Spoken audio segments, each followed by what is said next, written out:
It's cocktail party season again, which means you're probably eating a lot of cheese and crackers these days.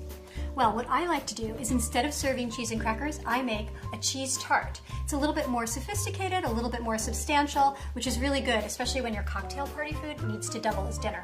You can make your dough early that morning before the party, or you can do it the day ahead. So I've got a little bit of sugar. It's just going to give the yeast something to feed off of.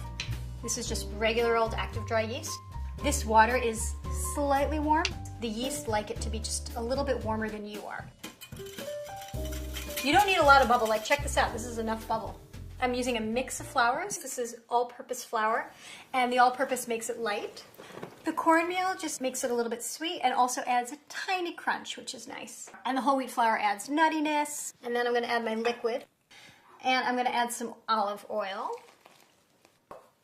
Yes, you could do this in a mixer, but then you'll just lose the pleasure of being able to smush dough in your hands, and it's really nice. You can make this exact recipe just using a regular short crust pie dough. This one gives it a lot more texture, it's chewy, it's more like a pizza dough. So I think it makes it a little bit more substantial for absorbing all of those cocktails. The kneading time varies a lot, depends on how strong you are and what kind of flour you're using. But what you're looking for is the dough should get nice and smooth, and it should be elastic. Oh yeah, this is good. While my dough is rising, I'm gonna make the topping. And I've got sliced apple here, and these are just shallots.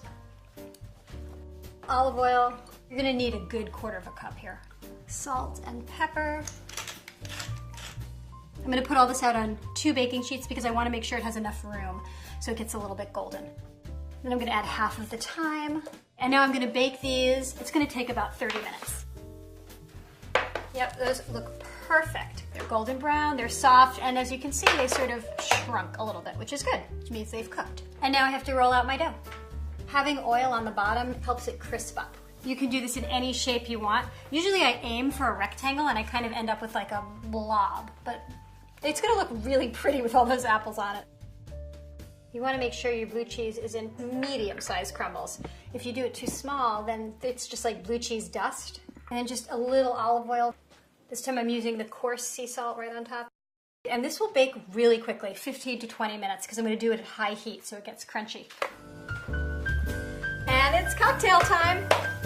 If you wanna be really precise, you could use a ruler. Some people I know use rulers to do like these perfect little pieces.